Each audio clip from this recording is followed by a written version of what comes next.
Hello বন্ধুরা, আপনারা সবাই কেমন আছেন? পিএসএ গ্লোবাল যে অ্যাপসটি আছে সেটি কিন্তু চলে গেছে। কেউর ৮,০০০, কেউ ৯,০০০, কেউ ২০,০০০, কেউ ২৪,০০০, কেউ ৩০,০০০ টাকা নিয়ে চলে গেছে। আমার ২০,০০০ টাকা নিয়ে চলে গেছে পিএসএ গ্লোবাল অ্যাপস। দেখুন, কোনো ওয়ার্ক করছে না পিএসএ গ্লোবাল অ্যাপস। আহারে, কত ভরসা নিয়ে অ্যাপসটিতে কাজ করেছি, কিন্তু কোনো লাভ হয়েছে না। আহা, চলে গেল পিএসএ গ্লোবাল অ্যাপস। এখন আর কি করবেন? কেউর কাছে তো বলার কিছু নেই।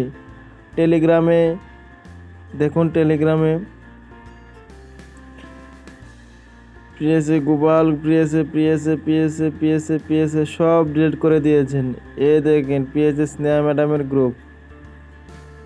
তিনি বলেছে যে টাকা দেবে, টাকা যদি ওই তো সোমবারে আমি উডুল দিয়েছি প্রায় ৯,০০০ টাকা, কিন্তু ম্যাডাম বলেছে টাকা দেবে দিয়ে কইছে যদি টাকা না আসে তাহলে দ্বিগুণ করে দিবে টাকা।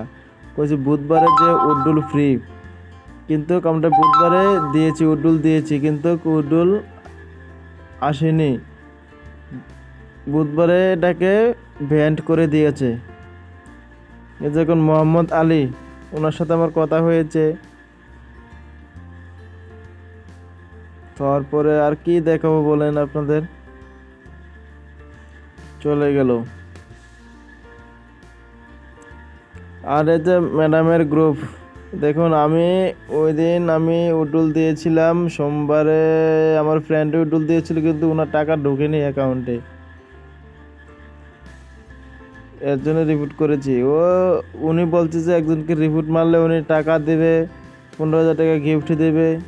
কই দিল আর?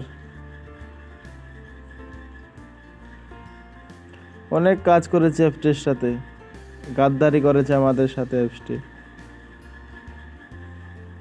এই যে ম্যাডাম, স্নেহা ম্যাডাম, ওনার কথা আর বলে লাভ নেই। কি বলবো আর ভাই, বলুন? টাকা অনেক করেছি, কিন্তু কোনো লাভ হয়নি।